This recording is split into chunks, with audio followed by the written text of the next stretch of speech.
Hi you guys, my name is Cyan Martin and welcome to my YouTube channel.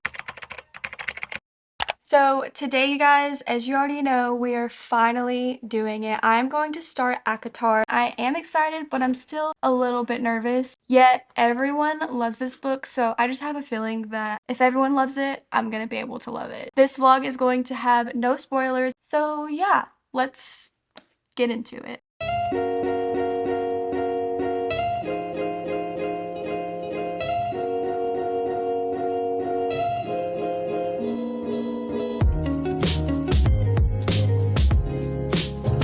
You want to read? You want to learn how to read? Yeah, you just want to go to sleep, huh? I feel that.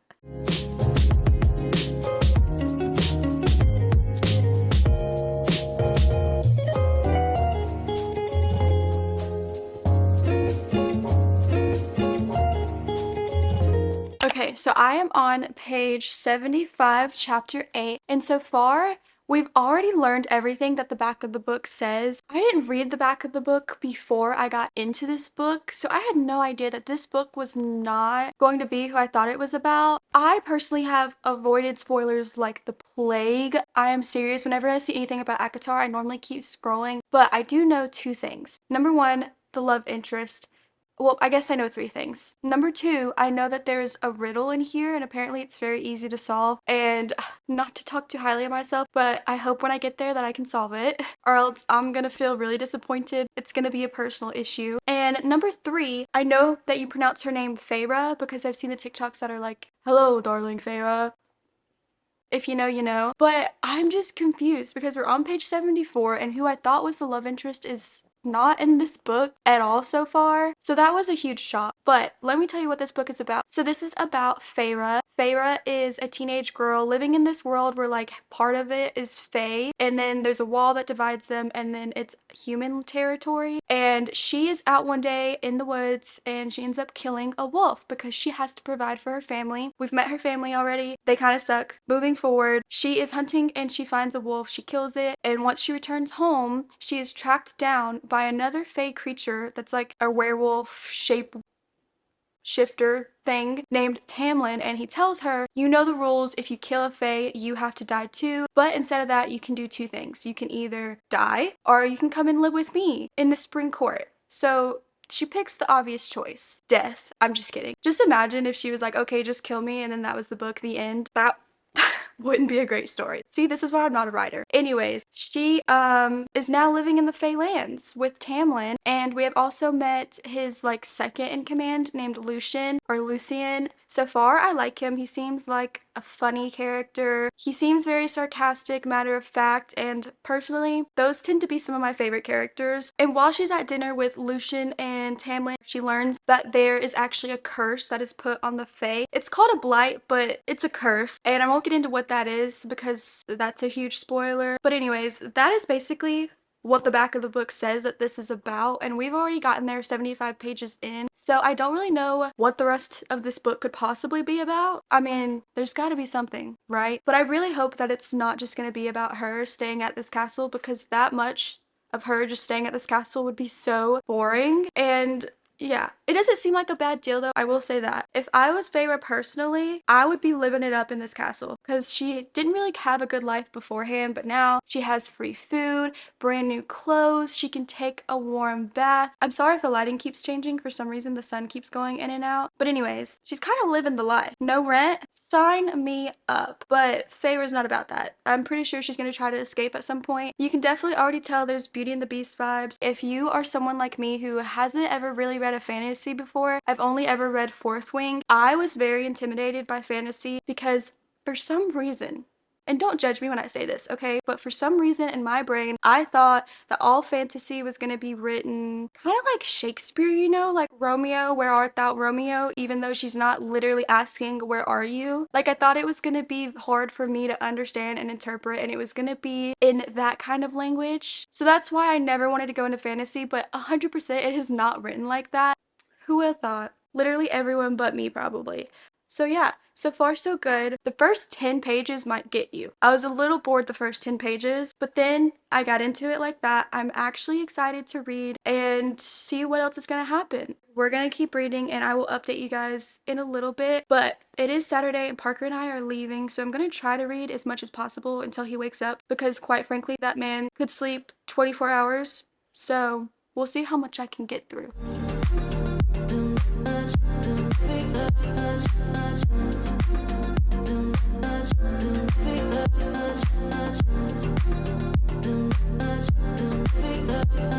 I ran upstairs to grab something and why is my heart like... I'm out of shape, man. Nothing to say to that? Okay, I know you want to come over here. Come on. I disturbed your rest.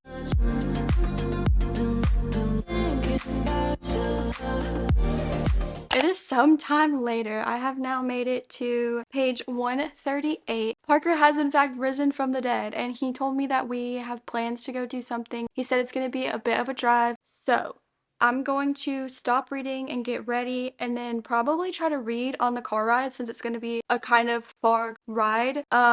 Where was I going with this? Let me update you on what I have read so far. Did I already tell you I'm on page 138, chapter 16. We are just seeing a little bit more of Feyre in this castle. We're meeting a few other creatures, not necessarily characters that are going to be super important throughout the book. They're kind of scary, and Feyre is brave because she's going out into the spring court and just like venturing around, I guess, and like messing with these creatures that could quite literally kill her, and she is human. Like, I don't know why she's not grasping the fact that her life is in fact in danger, but whatever, you do you, Feyre. Could not be me though. It's kind of funny because like Tamlin is trying really hard to be super nice to Feyre and she's kind of taking it the wrong way because she's suspicious and I don't blame her. I'm suspicious too. Why are they being so nice to her? If she literally killed this Fae that's supposedly one of their friends, why not just kill her? They definitely have other plans for her. So I'm excited to see like why is she so important? Why must they keep her alive instead of just killing her? Because I am not that great of a person. If you killed someone I care deeply about and it was legal for me to kill you, I'm probably gonna kill you. I'm not just gonna let you live rent-free in my castle.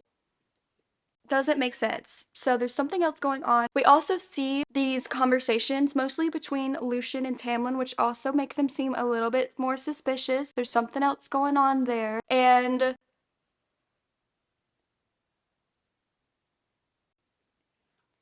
this is also something that I'm not sure if it's a spoiler, but if you're scared that it is, just kind of skip forward. I'll put a timestamp right here. But Feyre just learned that Tamlin is a High Lord, and for some reason in my mind, like reading it, it seemed like that came to a surprise to her. Like she was a little bit shocked, but for some reason I just kind of assumed, like I didn't know that there were High Lords and stuff like that in this book, but I just assumed that he was definitely someone super important the moment I met him. But anyways, like I said, I know who the main love interest is, and so Tamlin came at a complete shock. I don't know what's gonna happen there. So far, I have mixed feelings because I feel like he hasn't done anything bad, but at the same time, since I know who the other love interest is, I just don't like Tamlin because I'm rooting for this other love interest even though we have not met him yet. I also think I don't like Tamlin because he's blonde. If you are blonde, nothing against you. It's just my personal preference. I like tall, dark, and handsome, so that's who I will choose every single time. So maybe that's also just why I don't like him, because he's blonde. Anyways, something is telling me that he's suspicious, but we shall see. I'm gonna go get ready and sit outside and read a little bit until we have to go because it's gonna take me 5 minutes to get ready and Parker probably a lot longer. Why is this video just me like low-key roasting Parker? Parker, if you're seeing this, I love you so much. But yeah, we're gonna go and we're gonna read some more outside.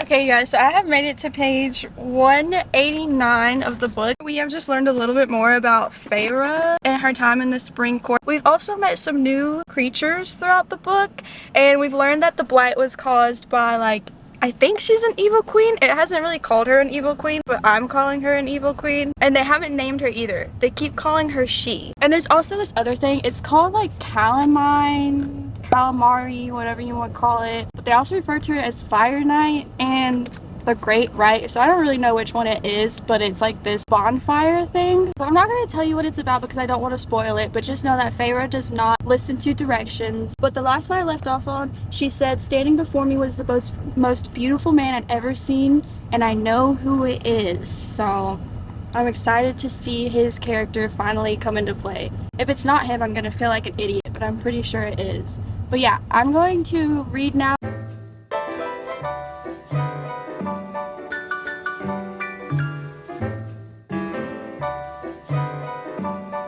His voice was a lover's purr that sent shivers through me, caressing every muscle and bone in my nerve. Bone and nerve. I can't read either. Parker, I'm about as illiterate as Feyre.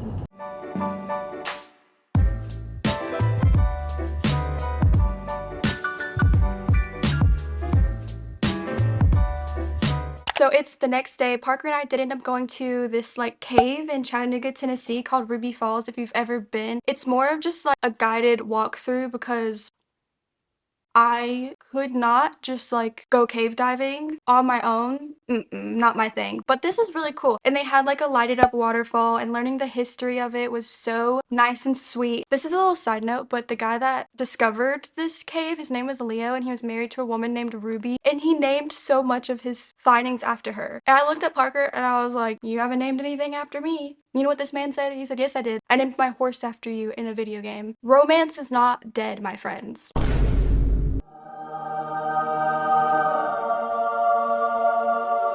But anyways, I read a little bit last night. I stayed up until like 3 a.m. and then I was getting so tired that I fell asleep with my book in my hand and almost had a heart attack when I woke up and realized and thought that I crumpled my book. But I didn't. Somehow, she's still here in one piece and we're kind of matching today. Anyways, I got to page 290 in the book, chapter 33, and finally, Feyre and Tamlin, they do end up together in this book. I'm not even gonna lie to you. At first, I was skeptical because I know who everyone loves in these books, and I was like, I don't know if I can root for Tamlin, but I was rooting for them. I did like them. I don't think anything really is wrong with Tamlin yet, although I'm still suspicious, but a lot has happened, you guys. So basically, without spoiling anything major, something happens, Feyre has to leave, and then she's like, never mind, I'm gonna go back, I'm gonna get my man, and when she does, he's gone, and now it is up to her to go and save him. Once again, she's going to this place that is super dangerous, and she is a human. I know that fantasy books love to make humans the hero, but every time that happens in a fantasy book, I just kind of roll my eyes a little bit because I'm like, no, she's human. If these fae can't stop her, like,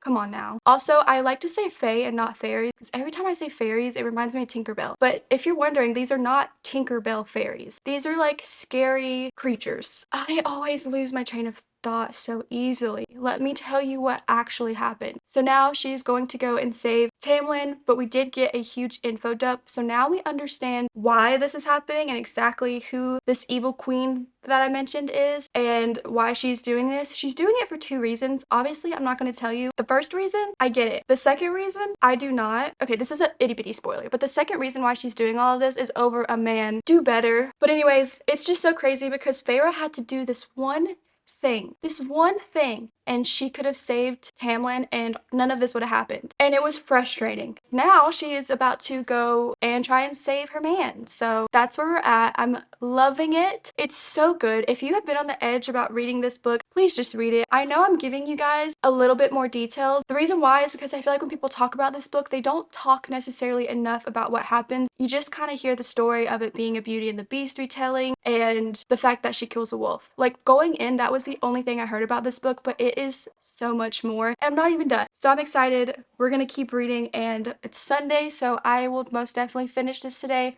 And who knows, maybe I will pick up the second book.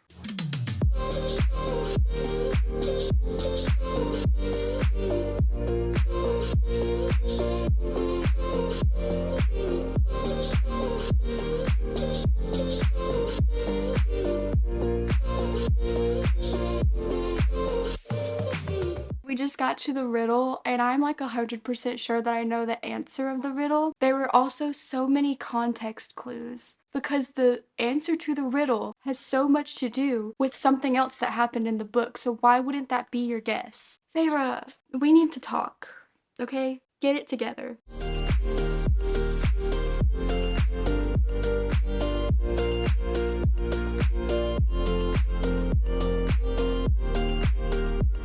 did finally finish ACOTAR. I have so many thoughts, but here's the thing. I feel like most of it is spoilers, so I'm just gonna tell you towards the last, I guess like 75% of the book, from where we last left off, Feyre basically, in order to save Tamlin, has to either solve a riddle or do these trials over like a 3-month period, and she can't solve the riddle for some reason, so she ends up deciding to do these trials, and you get to see them take place. They are so interesting. The entire time I was just on the edge of my seat trying to see what would happen. Anytime there are trials in any book, I am all for it. I had to read The Hunger Games in middle school for class, which now thinking back doesn't seem like a middle school appropriate book, but whatever, we did it anyways. And ever since then, trials are just my thing. I love when there's any kind of trial in a book. So she had to go through those, and when she is not doing any of these trials, she's also just like held prisoner. You get to see her visitors. Something in particular happens between her and one of the visitors. You also get to meet another character who is seen as a bad guy, but I love him already. And there's also something that happens that I'm pretty sure will be carried on into the next book. That is going to be so much fun. I'm so excited. And at the very end of this book, something big happens to Feyre, and I like that that happened to her because now I feel like she's just gonna become an even stronger character, and I'm so excited. I loved it so much. I am telling you, even if you are someone who mostly just reads romance, I think this would be pretty good for you to get into, especially if you want to dabble in fantasy. I've seen people say this is like a gateway drug into the fantasy world, and I would agree because it was so easy to understand. The romance in it, if you are someone who likes to read romance, will pretty much have you hooked, and I think it's just so interesting and so much fun. I gave it a 4 stars just because everyone says that the other books get better, so I want to give some room for me to rate the other books. But to be honest, if I hadn't heard that, this would probably be a 5 stars. But because I know that the other ones are probably going to be better, I'm just going to give it a 4. That's my thoughts on this book. I absolutely loved it, and I am immediately going to start the second book.